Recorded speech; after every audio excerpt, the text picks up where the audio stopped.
The Rebel Capitalist Show.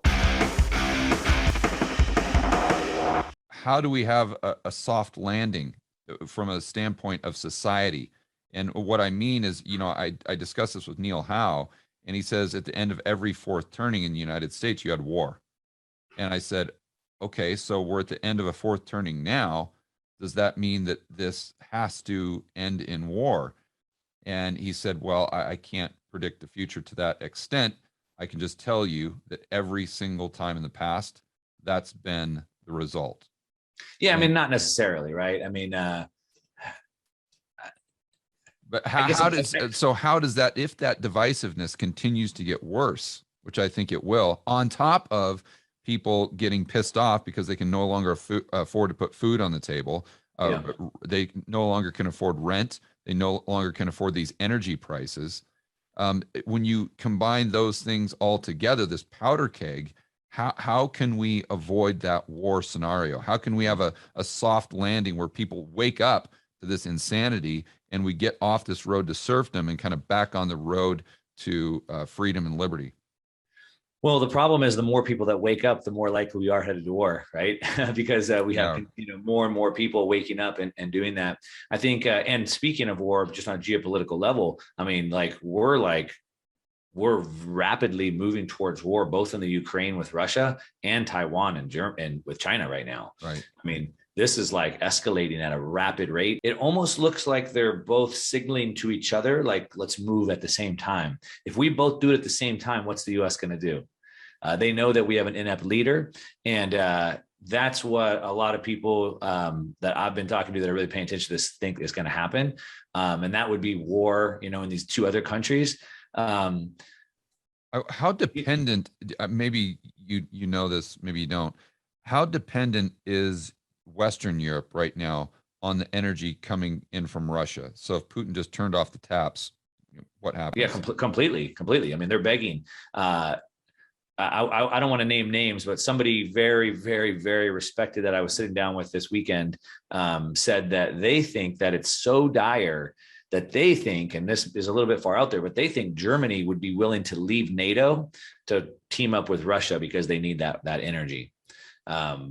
It's that dire over there. And this is someone who knows geopolitics pretty well. So I don't want to throw out names, but that's how dire it is. I mean, they need that energy. They have nowhere else to get it. I'm guessing, and I don't like to say this, but I'm guessing that we're going to see massive deaths this year from freezing to death.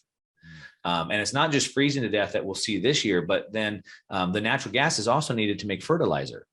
But what do we need fertilizer for? Food. Oh yeah, to make food. That's kind of important.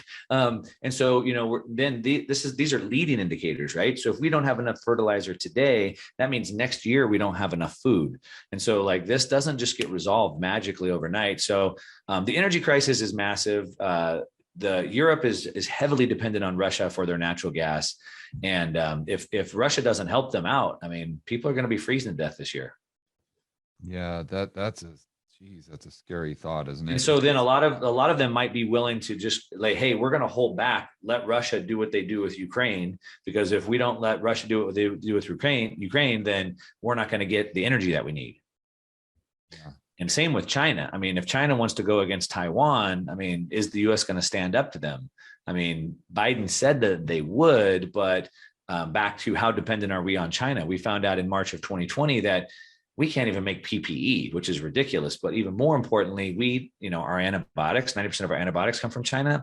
But even worse, the big problem is all of our rare earth elements come from China, and we need those for our missile guidance systems, our submarines. So technically we couldn't even go to war with China because we don't even have the stuff that our military needs to go to war unless we get it from China. If they turned off the taps. If they turn off the taps. And so we might, that's why it looks like they're both signaling right now, like to each other, like, okay, you ready? We're going to go on 3 kind of a thing. And then the US is just going to have to just sit back and let it happen. So that's maybe the war that this fourth turning brings. Yeah. I wonder how, I hope it's not in the US. But I hope it's not war. I mean, but I've given it a lot of thought, and I don't see how we go, at least in the next probably 8-10 years. I don't see how we get out of this Well, I have a scenario. I'll give you a scenario. I'd love to have some optimism here. Yeah. So in my own biased optimism, the way that I think it could happen, I'm hopeful that it happens.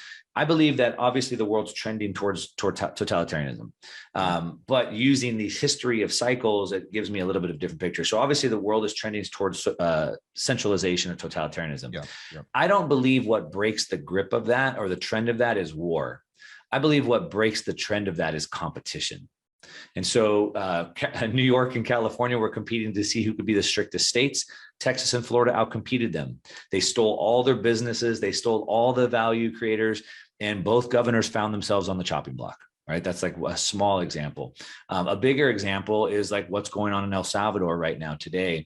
And so if a nation like El Salvador says, hey, come down here, live free, come make as much money as you want, no mandates or whatever, a lot of people will go. And then the next state over, Nicaragua or Panama, is going to say, hey, well, us too, come here. And then, then Mexico, okay, here, how about us too? And when enough people leave, then the US or countries like that will be forced to compete. They'll be forced to relax their restrictions. And we know this to be true, again, through history. Look at China. So China was under Mao, became, the strict communist country. And they were, the last holdout of really strict communism, and they couldn't compete. They couldn't compete. And so what'd they do? They didn't go to war. They opened up free trade zones. They introduced capitalism to their country because they were forced to do that. And so I think we could get out of this without going to war. I think, the G7 continues to see this crackdown, this lockdown continues to tighten the screws on people. But because there's a safety valve, there's a place to go. People like you and I, we can just take our businesses anywhere we want. And so I can go to Nicaragua, El Salvador, or wherever it may be.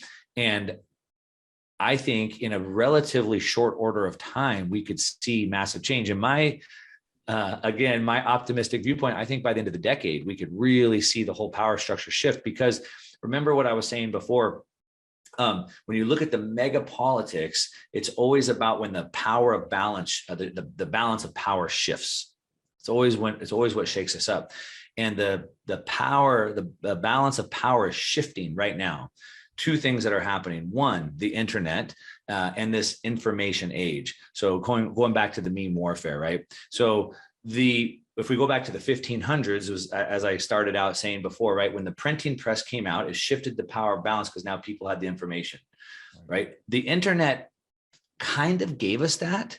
But the problem was the internet got very centralized. All of a sudden it got taken over by the FANGs, and the FANGs are now censoring us, right? So we almost kind of got there, but then it kind of got taken over.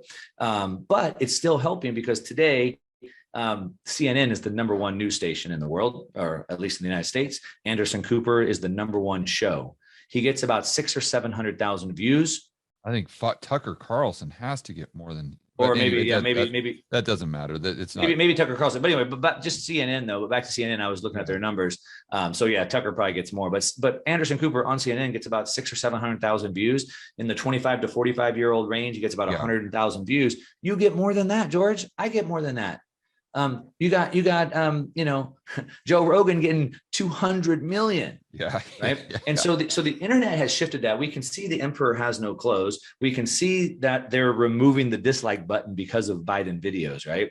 And so the internet has given it that, but because it was co-opted, we're not quite there. The next shift of power, the change in the balance of power it's Bitcoin. Because when I can store my wealth in a way that cannot be inflated away or stolen from me, you cannot come and take my wealth. Now, you can't underestimate what the government will do, and they have guns. I get all that. But what happens is when you have your wealth in real estate or the bank account or in gold, if I kill you, I can take all your wealth. If you kill me, you can't get my Bitcoin. So why would you kill me, right? And so by shifting that, it forces them to provide a value or good or service in exchange for your tax revenue. And it will force the nation state to look at you as a customer as opposed to a servant or a serf. And so it's all throughout history. It's when that power balance shifts. And that's what we're seeing right now. So it's the combination of one, competition, seeing countries like El Salvador start to have that competition. Red states, even in the US, I think are examples of that. And two, shifting that power balance. I think there's a way we get out of this without a war. The nation states that are going to continue to treat their people like subjects, like serfs, and are going to continue to tax away, they're going to continue to decline. They're doing it to themselves. You know this. They're going to shut down their energy. They're going to shut down their ports. They're going to print the money supply, and they're going to crumble. Like, left to their own, they're already crumbling. These other areas will open up. So that's my thesis.